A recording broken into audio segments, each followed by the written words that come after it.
Sister देखो, मेरी बहू को लड़की हुई है और उसकी बहन को लड़का। ये बात बस आपको और मुझे ही पता है। मैं आपको मुंह मांगे पैसे देने के लिए तैयार हूँ। बस इस शांति का बेटा मेरी बहू की गोद में डाल दे तू। बहू की बेटी इस शांति की गोद में। अरे क्या फर्क पड़ जाएगा अगर वो शांति एक बेटी को पाल लेगी तो। मणि की रुपयों का लालच देने के कारण नर्स उसकी बातों में आ जाती है और किसी के भी जानने से पहले ही बच्चों की अदला बदली कर देती है।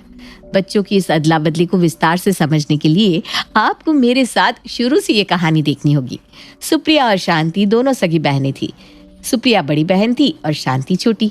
सुप्रिया को अपनी छोटी बहन शांति से इतना लगाव था कि उसने शांति का रिश्ता अपने चचेरे देवर लोकेश के साथ करवा दिया था।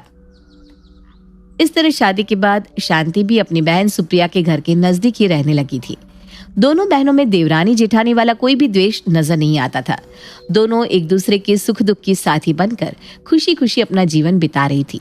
कुछ ही दिनों में सुप्रिया ने अपने मां बनने की खबर सुनाई तो पूरे घर में खुशियों की बहार आ गई। देख बहू, हमारे खानदान की परंपरा है कि घर में पहला बच्चा लड़का ही पैदा होता है। अब तू ही देख ले, तेरे ससुर भी घर में सबसे बड़े थे। उसके बाद मुझे पहली संतान के रूप में बेटा बंटी हुआ। अब तेरी बारी है बहू, तुझे भी बेटा ही मेरी गोद में डालना है। हाँ माँ जी, बेटा या बेटी किसी के हाथ में नहीं होता है।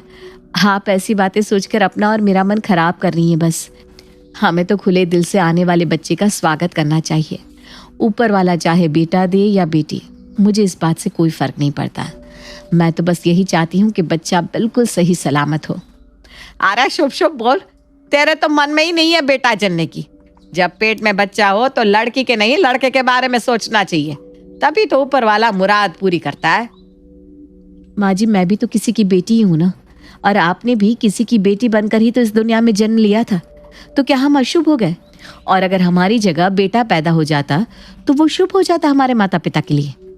बेटा और बेटी दोनों ही एक समान होते हैं। आप ऐसी बात आज के बाद मेरे सामने मत करिएगा। बड़ी बहन सुप्रिया की प्रेगनेंसी की खुशखबरी आए अभी 10 दिन ही बीते थे कि छोटी बहन शांति ने भी अपने मां बनने की खुशखबरी सुना दी। अरे वाह, लगता है कि हम दोनों के घर एक साथ ही किलकारी गूंजने वाली है। मैं सच में बहुत खुश हूँ।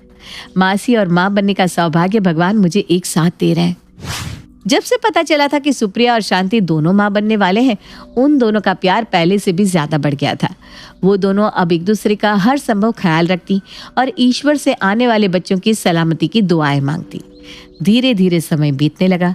जहां सुप्रिया अपने सास ससुर और पति के साथ रहा करती थी, वहीं शांति के परिवार में बस उसका पति लोकेश ही था। किसी बड़े बुजुर्ग के ना होने के कारण सुप्रिया शांति का कुछ ज्यादा ही ख्याल रखती थी। देखते ही देखते 9 महीने का समय बीत जाता है। एक दिन पति बंटी के ऑफिस जाने के बाद सुप्रिया अपने कमरे में आराम कर रही थी कि उसे पेट में दर्द महसूस होने लगता है। मुझे बहुत दर्द हो रहा है। लगता है बच्चे के आने का समय आ गया है। मुझे माँ जी को बताना चाहिए, हमें अस्पताल जाना होगा। सुप्रिया अभी सोच ही रही थी कि अचानक उसका फोन बजता है।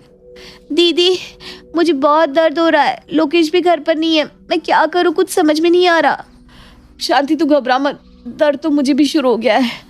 माँ जी बाबूजी है ना, हम दोनों को अस्पताल ले जाएंगे। तू बिल्कुल चिंता मत करना। तेरी दीदी है ना, हिम्मत रख। मणि सुप्रिया और शांति को अस्पताल लेकर जाती है। कुछ देर की तकलीफ के बाद सुप्रिया एक बेटी को जन्म देती है और शांति एक प्यारे से बेटे को। सुप्रिया और शांति दोनों अभी बेहोश थी कि तभी मणि उनके कमरे में आती है। सिस्टर देखो, मेरी बहू को लड़की हुई है और उसकी बहन शांति को लड़का। ये बात बस तुम्हें और मुझे ही पता है। मैं तुम्हें मुंह मांगे पैसे देने के लिए तैयार हूँ। बस इस शांति का बेटा मेरी बहू की गोद में डाल दे और मेरी बहू की बेटी इस शांति की गोद में। अरे क्या फर्क पड़ जाएगा अगर शांति एक बेटी पाल लेगी तो। लेकिन ये गलत है, मैं ऐसा नहीं कर सकती। मणि लगातार नर्स को पैसे का लालच देकर भ्रमित करती रहती है। अंत में रुपयों के लालच में नर्स मणि की बातों में आ ही जाती है और किसी के भी जानने से पहले ही बच्चों की अदला बदली कर देती है। ये राज तेरे और मेरे बीच में ही रहेगा। भूल जाना, इस अस्पताल में कभी तुम मुझसे मिली भी थी। देखो, मेरी नौकरी चली जाएगी अगर आपने इस बारे में किसी को भी बताया तो। आपके कहने से मैंने ये पाप कर तो दिया है, लेकिन भूल कर भी इसके बारे में कभी किसी से जिक्र मत करना। अगले दिन अस्पताल से छुट्टी मिलने पर मणि अपनी बहू सुप्रिया और पोते को लेकर अपने घर चली जाती है और शांति अपनी बेटी के साथ खुशी खुशी अपने घर पहुंच जाती है। आप हमेशा यही कहती थी ना माँ जी कि आपको पोता ही चाहिए। एक बार को तो मैं ये बात सोचकर टेंशन में ही आ गई थी कि अगर कल को मुझे बेटा ना होकर बेटी हो गई तो पता नहीं आप कैसे रिएक्ट करेंगी। पता नहीं मेरे बच्चे को दादा दादी का प्यार मिल भी पाएगा या नहीं। इस चिंता में न जाने कितनी रातें मैंने बेचैनी में करवट बदलते हुए बिताई। लेकिन जब मुन्ना के जन्म के बाद नर्स ने मुझे बताया ना कि बेटा हुआ है तो मेरे मन को इतनी तसल्ली मिली कि मैं आपको बता नहीं सकती। अब तो आप मुझसे खुश है ना माँ जी? आपके खानदान की परंपरा को मैंने भी बरकरार रखा है। अरे बहू, मैंने तो पहले ही कहा था हमारे खानदान की परंपरा ऐसे ही थोड़ी ना टूट जाएगी। हमारे खानदान में छोरे ही जन्म लेते हैं। चल अब तो इन बातों को अपने मन से निकाल दे और मुन्ने की अच्छे से देखभाल कर। अच्छा जरा शांति से एक बार मेरी बात तो करवा दे। वो भी तो अभी नई नई माँ बनी है और उसकी तो सास भी नहीं है। उसे अच्छा बुरा जो समझा सके। ठीक है माँ जी, मैं अभी आपकी बात शांति से करवा देती हूँ। गुड़िया ठीक तो है ना शांति? कोई परेशानी तो नहीं है? मौसी जी गुड़िया ठीक है, लेकिन मुझे ऐसा लग रहा है जैसे उसका पेट नहीं भर पा रहा है। मुझे इतनी कमजोरी है जिस कारण शायद उसे ठीक से दूध भी नहीं मिल पा रहा। सुप्रिया बहू, गुड़िया को भरपेट दूध नहीं मिल पा रहा, जिसकी वजह से बेचारी नन्ही सी बच्ची दिन भर रोती रहती है। मैं ऐसा करती हूँ, देसी घी में मेवा डालकर लड्डू बना देती हूँ। तुम और शांति दोनों लड्डू खाओ। उससे माँ के शरीर में ताकत आती है और बच्चों को अच्छे से दूध भी मिल पाता है। मणि शांति और सुप्रिया के लिए ढेर सारे मेवा डालकर लड्डू बना देती है, जिसे खाकर दोनों की कमजोरी दूर होने लगती है। 2 दिन बाद माँ जी, शांति की गुड़िया को पीलिया हो गया है। बेचारी शांति बहुत परेशान है। हे राम, क्या हो गया बच्चे को? यह शांति उसका ढंग से ख्याल नहीं रख रही है क्या? ऐसी बात तो नहीं है माँ जी, वो भी बेचारी अकेली है ना। अभी तो उसे भी देखभाल की जरूरत है। उसकी देखभाल करने वाला भी तो वहाँ कोई नहीं है। बहू तो मुन्ने का ख्याल रखना, मैं जरा गुड़िया को देख कर आती हूँ। मेरा दिल नहीं मान रहा। ठीक है माँ जी, आप मिलाइए। जैसे ही मणि को अपनी पोती की तबीयत खराब होने की सूचना मिलती है, उसका दिल जोरों से धड़कने लगता है। हे राम जी, जल्दी से ठीक कर देना मेरी पोती को। ऐसा नहीं है कि मुझे उससे नफरत है। मैं तो बस ये चाहती हूँ कि वो जहाँ भी रहे अच्छे से रहे। उसका बुरा कभी नहीं चाहा मैंने। मणि तेज कदमों से शांति के यहाँ पहुँच जाती है। शांति, तू परेशान मत हो। हाँ, जल्दी ही ठीक हो जाएगी तेरी छोरी। तू ऐसा कर, तेरे यहाँ बच्चों की देखभाल करने वाला भी तो कोई नहीं है ना। चल, अब से मैं ही सुबह सुबह आकर गुड़िया को सुबह की धूप दिखा दिया करूंगी और इसके मालिश की जिम्मेदारी भी ना अब से मेरी। आपका बहुत बहुत धन्यवाद मौसी जी। मणि अब रोज शांति के घर जाकर गुड़िया की देखभाल करती और उसे धूप दिखाकर उसकी तेल मालिश भी किया करती। कुछ दिनों में गुड़िया तो स्वस्थ हो गई थी, लेकिन मणि के दिल की डोर अब गुड़िया के साथ बहुत मजबूती से बंध गई थी। शांति बेटा, तू अकेले परेशान हो जाएगी। कैसे घर और गुड़िया को अकेले संभाल पाएगी तू? ऐसा क्या कर, गुड़िया को ना मेरे पास छोड़ जाया कर। मुन्ना के साथ साथ मैं गुड़िया का भी ख्याल रख लिया करूंगी और तब तक तो घर के काम निपटा लेना। ठीक है मौसी जी, मेरी गुड़िया बड़ी खुश नसीब है जो उसे दादी के ना होने पर भी आपसे दादी से बढ़कर प्यार मिल रहा है। सच में आप कभी भी मुन्ना और गुड़िया में कोई भेदभाव नहीं करती। मणि ने पोते के मुंह में अपनी पोती को शांति की गोद में डाल तो जरूर दिया था, लेकिन कहते हैं ना, खून खून को पुकारता ही है। गुड़िया को जरा सी छींक भी आ जाती तो मणि देवी की रातों की नींद उचट जाती। गुड़िया की चिंता में उसे ना दिन को चैन था ना रात को आराम। उसके मन में हर समय यही लगा रहता कि पता नहीं शांति गुड़िया का अच्छे से ख्याल रख पा रही है या नहीं, कहीं उसकी गुड़िया को कोई तकलीफ तो नहीं। माँ जी को तो हमेशा से ही एक पोता चाहिए था, लेकिन पता नहीं क्यों पोता होने के बाद भी वो मुन्ना के साथ उतनी खुश नहीं रहती जितनी गुड़िया के साथ रहती है। कभी कभी तो मुझे ऐसा लगता है जैसे मुन्ना उनका पोता ही ना हो। अरे पता नहीं मैं ऐसा क्यों सोच रही हूँ। गुड़िया भी तो हमारी बच्ची ही है। सुप्रिया सास के व्यवहार को देखकर ऐसी बातें सोचती तो थी, लेकिन फिर अपने मन में आते नेगेटिव विचारों को झटक देती थी। सुप्रिया बहू देख, बच्चे 6 महीने के हो गए हैं। मैंने सोचा है गुड़िया और मुन्ना का अन्नप्राशन एक साथ कर देते हैं। आखिर दोनों ने एक साथ जन्म लिया था तो एक तरह से दोनों जुड़वाई हुए ना। ठीक है माँ जी, वैसे भी शांति के तो सास ससुर है ही नहीं, वो बेचारी अकेले में कहाँ कुछ ज्यादा कर पाएगी। ये देख, अन्नप्राशन के लिए मैं गुड़िया के लिए सोने की पायल और ये सोने के कंगन लेकर आई हूँ। और मुन्ना के लिए कुछ नहीं लाई माँ जी आप? अरे नहीं नहीं नहीं, ऐसी बात नहीं है। ये देख, मुन्ना के लिए ये सोने का ओम बनवाया है और चांदी के कड़े भी लाई हूँ। अन्नप्राशन के दिन उसे पहना देना। अपने पोते के लिए ये 1 ग्राम का ओम और शांति की बेटी के लिए सोने की पायल और सोने के कंगन। ये माँ जी को क्या हो गया है? मुझे तो कभी कभी माँ जी की हरकतें कुछ अजीब सी लगती है। अरे ऐसे कौन करता है कि अपने पोते को छोड़कर अपनी बहू की बहन के बच्चे पर प्यार लुटाए? कुछ खाने का सामान हो या बाजार से आने वाले खिलौने, मणि गुड़िया के लिए हमेशा मुन्ना से 2 गुना सामान लेकर आती। धीरे धीरे समय बीतता जा रहा था। गुड़िया भी दिन का ज्यादातर समय मणि की गोद में खेलते हुए बिता रही थी। 1 साल बाद, हाय, मेरे सीने में बहुत तेज दर्द हो रहा है। हाय राम जी, लग रहा है दर्द से मेरी जान ही निकल जाएगी। आधी रात को मणि के सीने में जोरों से दर्द होने लगा था। मणि की ऐसी हालत देखकर सुप्रिया और उसका पति उसे आनन फानन में अस्पताल लेकर जाते हैं।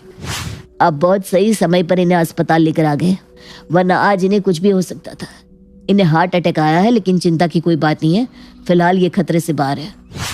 4-5 दिन में मणि ठीक होकर अस्पताल से अपने घर वापस आ गई थी, लेकिन अब ये बात उसके मन में बहुत गहराई तक बैठ गई थी कि अब उसका कोई ठिकाना नहीं है। किसी भी समय वो इस दुनिया को छोड़कर जा सकती है। बच्चों की अदला बदली करके मैंने बहुत बड़ा पाप किया है। इस अपराध बोझ से मुझे जीते जी मुक्ति नहीं मिल सकती, लेकिन मैं अपनी वसीयत बनाकर अपनी गलती को सुधारने की कोशिश तो कर ही सकती हूँ। अगले ही दिन मणि एक वकील के पास जाती है और उसे अपनी वसीयत बनाने के लिए कहती है। कुछ दिन बाद वकील वसीयत लेकर शांति के घर पहुंचता है। मैडम, आपकी बेटी गुड़िया के नाम एक वसीयत है। 18 साल के होने पर यह सारी प्रॉपर्टी उसके नाम हो जाएगी। तब तक आप इन कागजों को अपने पास संभाल कर रखिए। शांति कागज खोलकर देखती है तो आश्चर्य से उसकी आंखें फटी की फटी रह जाती है। सुप्रिया की सास मणि ने अपनी प्रॉपर्टी का 70% हिस्सा गुड्डी के नाम कर दिया था। शांति उन कागजों को लेकर दौड़ती हुई सुप्रिया के पास जाती है। मैं जानती हूँ दीदी, मौसी जी ने जो भी किया वो सही नहीं है। आपकी जगह कोई भी होता तो ये सब बर्दाश्त नहीं कर पाता। आप शायद आज तक मौसी जी के मेरी बेटी के प्रति ज़रूरत से ज़्यादा लाड़ प्यार को इसलिए बर्दाश्त करती आई है क्योंकि मैं आपकी सगी बहन हूँ। लेकिन बच्चों को प्यार करना अलग बात है और अपनी प्रॉपर्टी किसी बाहर के बच्चे के नाम कर देना अलग। ये बिल्कुल गलत है दीदी। मैं खुद इस बात के पक्ष में नहीं हूँ। अपने मन में इस बात को लेकर किसी प्रकार की खटास मत आने देना। मेरी गुड़िया इस प्रॉपर्टी में से 1 रुपये की भी हिस्सेदारी लेने कभी नहीं आएगी। मैं नहीं जानती मौसी जी ने क्या सोचकर ये वसीयत मेरी बेटी के नाम लिखी है। इस प्रॉपर्टी पर सिर्फ और सिर्फ मुन्ना का हक है। गुड़िया को आप सबका प्यार मिल रहा है, उससे ज्यादा हमें कोई इच्छा नहीं है। तू परेशान मत हो शांति। मैं जानती हूँ माँ जी ने ये जो भी वसीयत लिखी है उसमें तेरी या गुड़िया की कोई गलती नहीं है। अरे गुड़िया तो अभी पूरे 2 साल की भी नहीं हुई। उस मासूम बच्चे को वसीयत और जमीन जायदाद के बारे में क्या पता। और तू तो मेरी सगी बहन है पगली। तुझ पर मुझे पूरा भरोसा है। मैं जानती हूँ तू अपनी दीदी के हिस्से का 1 रुपया भी अपने पास नहीं रख सकती। तू बेफिक्र होकर अपने घर जा। मुझे तुझसे कोई शिकवा या शिकायत नहीं है, लेकिन इन सवालों के जवाब अब माँ जी को देने ही होंगे। जिन बातों को मैं आज तक इग्नोर करती आई हूँ उनके जवाब मांगने का समय आ गया है। कुछ देर के बाद मणि देवी सत्संग सुनकर घर लौटती है तो देखती है सामने बेटा बहू खड़े हैं। मम्मी, आप खुद बताना चाहोगे या हम बताएं आपको? अरे क्या बात हो गई बेटा? मम्मी, अब सच सच बताओ, किस अनाथ आश्रम से उठाकर लाई थी आप मुझे? मैं आपका सगा बेटा नहीं हूं ना? अरे भांग खा कर आया है क्या? कैसी बैकी बैकी बातें कर रहा है? अच्छा, मैंने भांग खा रखी है तो ठीक है, आप तो होश में हो ना। आप ही बता दो क्या है ये। मेरे और मेरे बेटे के होते हुए आपने अपनी प्रॉपर्टी का वारिस गुड़िया को बना दिया। मेरे बेटे ने क्या बिगाड़ा है आपका? सच सच बताओ मम्मी। सच जानकर तुम सब मुझसे नफरत करने लगोगे, लेकिन फिर भी आज मैं सबको सच बताना चाहती हूँ। मणि शांति को भी अपने घर बुला लेती है। जिस दिन मुन्ना और गुड़िया का जन्म हुआ, अस्पताल के वार्ड में मैं अकेली थी इन दोनों के साथ। सुप्रिया ने एक बेटी को जन्म दिया था और शांति ने बेटे को। मेरी नीयत बदल गई। मैंने सोचा अगर मैं शांति का बेटा लेकर उसे अपनी बेटी दे दूं तो मेरी पोते की इच्छा भी पूरी हो जाएगी। बच्चों की अदला बदली तो मैंने कर दी, लेकिन मैं कभी ये बात अपने मन को नहीं समझा पाई कि अब गुड़िया नहीं, मुन्ना हमारा खून है। मेरी अंतरात्मा हमेशा गुड़िया को ही अपनी पोती मानती रही, इसीलिए मेरा उसके साथ लगाव बढ़ता गया और आखिर में मैंने अपना सब कुछ उसके नाम करने का निर्णय ले लिया। आपने एक नहीं दो माओं की ममता का मजाक बनाकर रख दिया माँ जी। अब तो मुझे ही समझ में नहीं आ रहा किसे अपनी औलाद कहूं मैं, जिसे आज तक सीने से लगाकर पाल रही थी उसे, या जिसे अपने पेट से पैदा किया उसे। जो हो गया सो हो गया दीदी। आज से हम दोनों ही इन दोनों की माएँ हैं। अब इन दोनों की एक नहीं दो माँ हैं।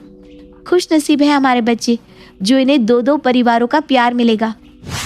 शांति की बात सुनकर सुप्रिया भी अपने आंसू पोंछ लेती है और दोनों बच्चों के प्रति अपने फर्ज निभाने का वादा कर लेती है। राधा को देखने लड़के वाले आते हैं। लड़के वालों में मेन होती है लड़के की माँ। हाय रे माँ, ये मेरी होने वाली सास का पेट इतना बाहर क्यों है? कहीं ये बच्चा तो नहीं देने वाली? अरे चुप कर, भला लड़के के लिए दुल्हन देखने आई है, वो औरत प्रेग्नेंट कैसे हो सकती है? माँ पता कर लेना, नहीं तो कहीं ऐसा ना हो कि मैं गई दुल्हन बनकर और बना दे मुझे घर की दाई, सास की केयरटेकर। ना जी ना। ठीक है, तेरा ये वहम भी मैं दूर कर देती हूँ। हाँ वो तो ठीक है, लेकिन डायरेक्ट मत पूछना, बुरा लग जाएगा ना, और राहुल जैसा हैंडसम लड़का मेरे हाथ से निकल जाएगा। अच्छा कोई जुगत लगाती हूँ। माँ बेटी अभी बात कर ही रहे थे कि राधा की होने वाली सास कहती है, क्या माँ बेटी में खुसर फुसर चल रही है? सब ठीक तो है ना? हाँ वो क्या है ना, हम लोगों का 4 मंजिला मकान है। चलिए ना ऊपर छत दिखाती हूँ मैं। अरे नहीं, डॉक्टर ने बिल्कुल सीढ़ी चढ़ने को मना किया है। और आप तो जानती हैं ना ऐसे समय में कितना मुश्किल होता है। आप तो अब बेटी ब्याहने निकली है तो इतना तो जानती ही होंगी। जानती तो राधा की माँ सब है, लेकिन जानना क्या है ये समझ में नहीं आ रहा। ऐसे समय में मतलब कैसे समय में? क्या हो गया बहन जी? होने वाली सास पेट की ओर इशारा करके कहती है, देख रही है कैसे बाहर आ रहा है, अब इसे लेकर कैसे छत पर जाऊं? अच्छा ये बताइए कितना पढ़ी है राधा? नर्सिंग का काम तो आता है ना? हाय रे, राधा की सांस तो इसी सवाल पर अटक जाती है। मन तो करता है कि अभी कह दे, शर्म नहीं आती? बहू का जच्चा बच्चा कराने की उम्र में खुद पेट फुलाकर घूम रही है। लेकिन तभी पास बैठे प्यारे से राहुल पर नजर चली जाती है। हाय, भला इतना प्यारा लड़का कैसे छोड़ सकती थी राधा? ठीक ही तो कह रही है माँ सासू माँ, कैसे वो ऊपर जाएंगी? तुमने 4 तले का मकान तो बनवा लिया, लेकिन एक लिफ्ट नहीं बनवाई। और सासू माँ, सॉरी आंटी, मैं ना नर्सिंग का पूरा काम जानती हूँ। बच्चा पैदा करवाने से लेकर बच्ची की सारी देखभाल तक का जिम्मा अकेले ले सकती हूँ। अरे एक हाथ से बच्चा उछाल कर बेड की चादर भी बिछा सकती हूँ। और तो और माँ जी मैं तो... अरे बस कर बेटा, रुलाएगी क्या? हाँ मुझे फिलहाल ऐसी ही लड़की की तलाश थी, तो रिश्ता पक्का है जी। मैं तो आज ही शगुन देकर घर ले जाऊं। ज़रूरत तो समझ लो इतनी है घर पर क्या कहूँ बेटा, तू ना ये शगुन की साड़ी, मिठाई और कैश पकड़, समझ ले किसी भी समय तेरी बारात आ सकती है। राधा भी राहुल को देखकर खुश हो जाती है कि वाह जी वाह, सारी सहेलियों में सबसे सुंदर दूल्हा तो मेरा ही होगा। लेकिन सास का क्या करे? वो ख्यालों में डूबी थी कि कान में आवाज आती है, हमें तो रिश्ता मंजूर है जी, अब आप ना शादी की तैयारी करें। सभी जाने की तैयारी कर रहे होते हैं कि तभी होने वाला ससुर सास का हाथ पकड़कर कहता है, अरे लाजवंती आराम से, पता है ना ऐसे वक्त में अपना ख्याल रखना चाहिए, बार बार ऐसे मौके नहीं मिलते। आज कुछ हो जाए तो जीवन भर अफसोस करती रह जाओगी। क्या बोले भाई साहब, कैसा अफसोस? अरे अभी तो जश्न होगा जश्न, तब तक तो ठीक रहना है कि नहीं? सभी चले जाते हैं। जाने के बाद राधा के घर के सारे लोग साथ बैठते हैं। बेटी बड़ी भाग्यशाली हो तुम, जो राहुल जैसा लड़का मिल रहा है। राधा की माँ, सब तो ठीक है, लेकिन मेरे मन में एक सवाल था। राधा की माँ को लगता है कि राधा के पिता को भी लग रहा है कि राहुल की माँ प्रेग्नेंट है। वही सवाल तो मेरे मन में भी कौंध रहा है। पता नहीं कैसे होगा। राधा के पिता को लगता है कि उन्हें जैसे चिंता है कि न जाने वो लोग दहेज में क्या मांग ले, शायद यही चिंता उसकी माँ को भी है। अरे ठीक है, एक बार की बात है, कौन सा कोई हर साल करता है। माँ को लगता है कि बच्चा एक ही बार होना है। अरे माना, लेकिन अब कैसे होगा? बेटी हमारी कहीं परेशान ना हो जाए।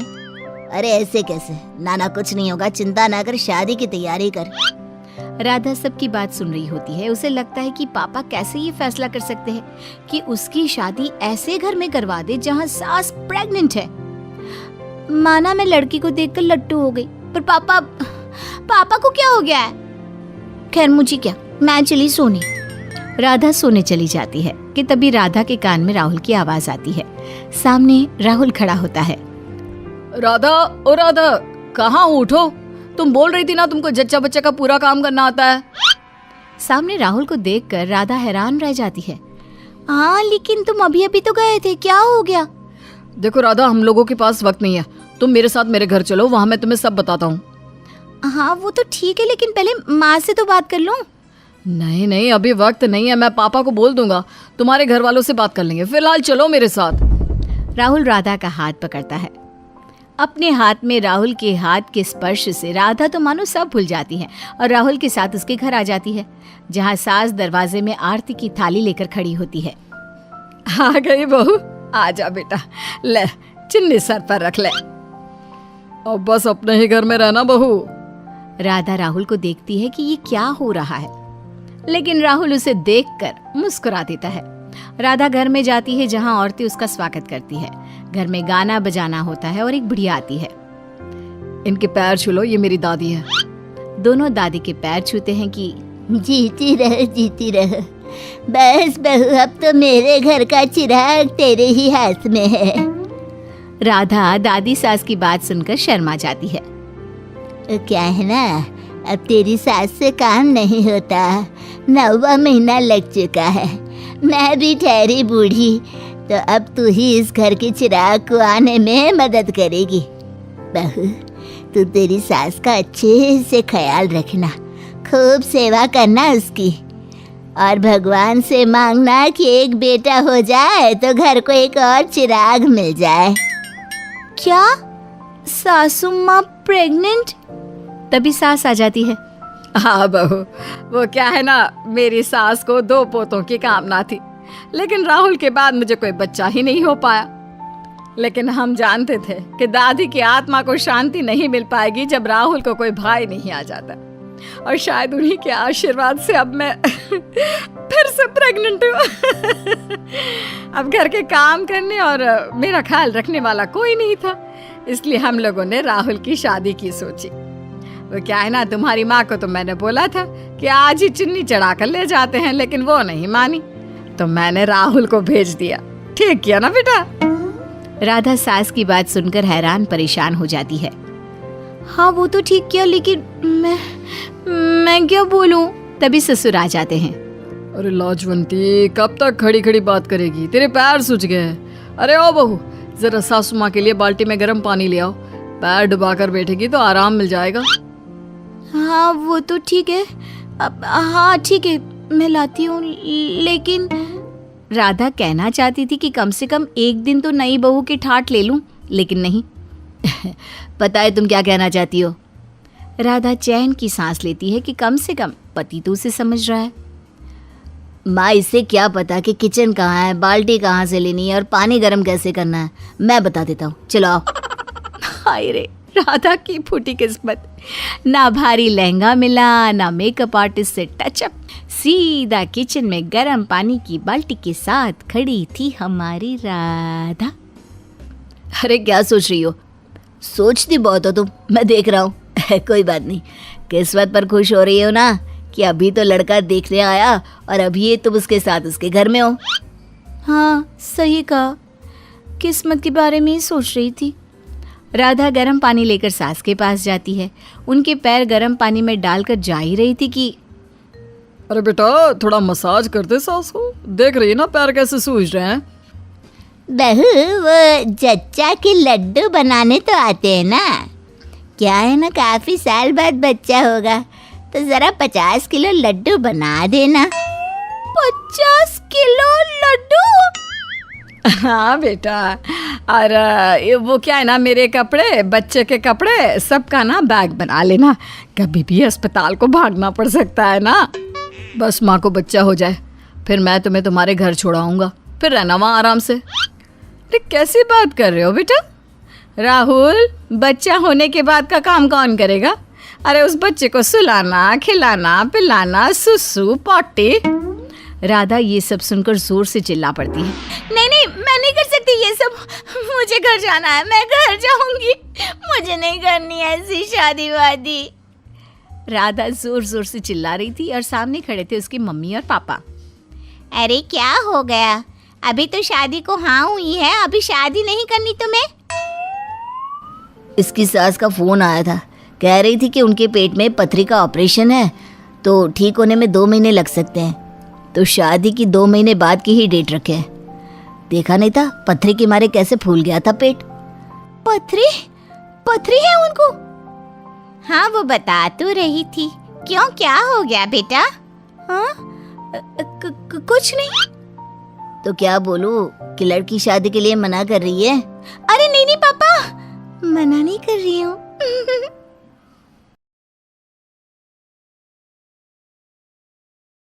काव्या शादी करके जब अपने ससुराल आती है तो वो देखती है कि उसकी जिठानी नैना काफी पतली और स्लिम है।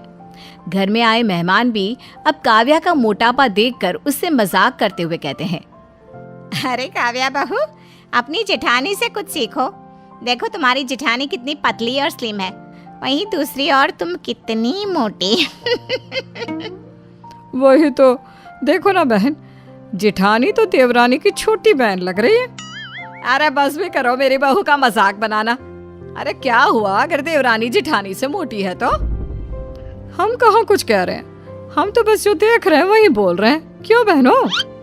इस तरह से घर आए मेहमान काव्या के मोटापे को लेकर उसका मजाक बनाने लगते हैं और ये सब कुछ देखकर काव्या अपनी जेठानी से जलने लगती है और मन ही मन खुद से कहती है, आज मेरी इस स्लिम जेठानी की वजह से घर में आई सभी मेहमान मेरे मोटापे का मजाक बना रहे हैं।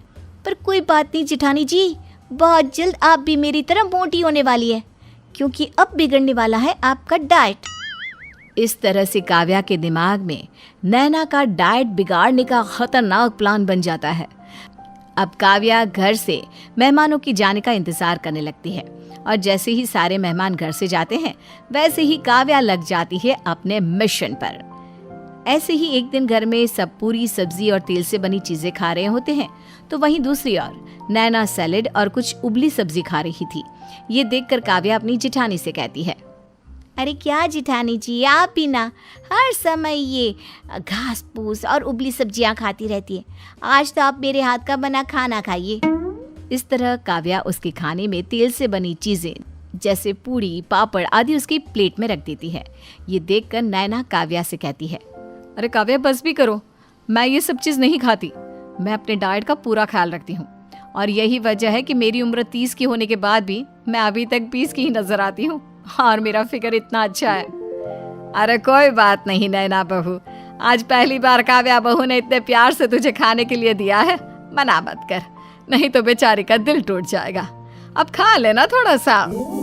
पर माँ जी प्लीज दीदी, और वैसे भी दीदी जिस तरह से आप डाइट फॉलो कर रही है ना, मुझे डर लग रहा है कि कहीं ऐसा ना हो कि तेज हवा चले और आप। काव्या डोंट वरी, ऐसा कुछ नहीं होगा, क्योंकि मैं ऊपर से जितनी पतली और स्लिम हूँ अंदर से उतनी ही स्ट्रॉन्ग। एंड मेरे इस फिगर को पतला नहीं, 0 साइज फिगर कहा जाता है। आज के लिए मेरा खाना हो चुका है, मैं चलती हूँ, मुझे सुबह जल्दी उठकर वॉक पर भी तो जाना है। ओह, तो ये फल हरी सब्जी खाकर डाइट फॉलो करती है और मोटी ना हो इसलिए हमेशा मॉर्निंग वॉक, जिम जाती है। पर कोई बात नहीं जेठानी जी, अब आपकी देवरानी आ गई है आपको मोटा करने के लिए। अब क्या था, अब काव्या को पता चल चुका था कि किस तरह से उसे अपनी जेठानी को अपनी तरह मोटा करना है। बस इसीलिए जब नैना वॉशरूम में फ्रेश हो रही होती है तो काव्या छुपके से नैना के कमरे में जाती है और नैना ने जो 4 बजे का अलार्म लगाया होता है उसे बंद कर देती है, जिस वजह से अगली सुबह नैना की आंखें नहीं खुल पाती और वो सुबह 7 बजे उठती है। जब नैना सुबह 7 बजे उठती है तो काव्या बहुत खुश हो जाती है और खुद से कहती है, जेठानी जी, ये तो बस अभी शुरुआत है, आगे आगे देखो होता है क्या। अब तो जेठानी भी हो जाएगी देवरानी की जैसी मोटी। इस तरह से काव्या का पहला प्लान तो हो जाता है सक्सेसफुल, जिसके बाद काव्या अपने हाथों से गर्मा गर्म चाय बनाकर नैना के लिए ले जाती है और कहती है, क्या हुआ दीदी, आज आप बड़ी परेशान नजर आ रही हैं। कोई बात है क्या जो आपको परेशान कर रही है? कुछ नहीं, मैंने अलार्म लगा रखा था पर पता नहीं वो कैसे बजानी, और इसी वजह से मेरा मॉर्निंग वॉक भी छूट गया। खैर अब मेरा जिम जाने का समय हो चुका है, मैं चलती हूँ। चली जाना, पर पहले चाय तो पी लो। नहीं काव्या, मैं चाय नहीं पीती, मैं सिर्फ ग्रीन टी पीती हूँ अपने आप को फिट रखने के लिए, या तो फिर एनर्जी ड्रिंक। ये कहकर नैना जिम जाने के लिए तैयार होने लगती है। इसके बाद काव्या नैना के ड्रिंक की बोतल का एनर्जी ड्रिंक बदल देती है और नैना के लिए ग्रीन टी में शक्कर मिलाकर ले आती है। जब नैना उसे पीती है तो काव्या से कहती है, काव्या, तुमने मेरे ग्रीन टी में शक्कर मिलाई है क्या? हाँ दीदी, क्योंकि बिना शक्कर के तो चाय नहीं बनती ना, चाहे वो ग्रीन हो या ब्लैक। काव्या, शक्कर में फैट होता है और कभी भी ग्रीन टी में शक्कर नहीं मिलाई जाती। एनीवे, मैं जिम जा रही हूँ, थोड़ी देर में वापस आ जाऊंगी। इसी तरह से पूरा दिन निकल जाता है। काव्या आए दिन किसी न किसी तरह से नैना की डाइटिंग बिगाड़ती रहती। इसी तरह से एक दिन नैना और काव्या की सास कोमल का जन्मदिन होता है और काव्या अपनी सास का जन्मदिन मनाने के लिए अपनी सास के हाथों केक कटवाती है और जबरदस्ती नैना को खिलाते हुए कहती है, दीदी, आप हमेशा अपना डाइट फॉलो करती रहती है, पर एक दिन केक खाने से कुछ नहीं होगा, इसलिए प्लीज आप थोड़ा सा मेरे हाथ से केक खा लीजिए ना। और वैसे भी आज तो मम्मी जी का जन्मदिन है, क्या आज आप मम्मी जी के जन्मदिन का केक भी नहीं खाएंगी? अरे पर काव्या, नैना बोल ही रही होती है कि काव्या जबरदस्ती उसके मुंह में केक ठूंस देती है और रात को भी खाने के टेबल पर उसकी सलाद की जगह पर घी में लिपटे आलू के पराठे उसे खिलाती है। और इस तरह से नैना का डाइट बिगड़ता ही जाता है, जिस वजह से अब नैना भी काव्या की तरह थोड़ी सी मोटी होती जाती है। अपनी जेठानी को मोटा होता देख काव्या बहुत खुश होती है और मन ही मन कहती है, आखिरकार मेरी मेहनत रंग लाई, अब मेरी प्यारी जेठानी जी मेरी तरह मोटी हो रही है। अब कोई भी मेरा मजाक नहीं उड़ाएगा और ना ही जेठानी जी की तारीफ करेगा, क्योंकि अब जेठानी जी और देवरानी दोनों एक जैसी हो चुकी है। अगर दोनों एक जैसे ही है तो कौन किसकी तारीफ करेगा और कौन किसकी बेइज्जती। जहाँ काव्या अपनी जेठानी को मोटा होता देख मन ही मन खुश हो रही होती है, वहीं दूसरी ओर नैना खुद का मोटापा देखकर परेशान होने लगती है। वो पहले से भी ज्यादा डाइट फॉलो करने लगती है। अब वो शाम को भी वॉक पर जाती, योगा करती। नैना हर वो चीज़ ट्राई करती जिससे वो जल्द से जल्द पतली हो सके, और नैना की ये मेहनत रंग भी लाती है। बहुत जल्द एक बार फिर से नैना पहले की तरह पतली हो जाती है। ये देखकर काव्या की आंखें फटी की फटी रह जाती है। अरे ये क्या, जेठानी जी तो पहले की तरह फिर से स्लिम हो गई। आखिर इस बार इनकी फिटनेस का राज क्या है? हाय, मेरी तो सारी मेहनत ही बेकार गई। कोई बात ना जेठानी जी, मैं पहले से दुगनी मेहनत करूंगी और आपको पहले की तरह और मोटा बनाऊंगी। एक बार फिर से काव्या अपनी जेठानी को स्लिम देखकर अपनी जेठानी से जलने लगती है।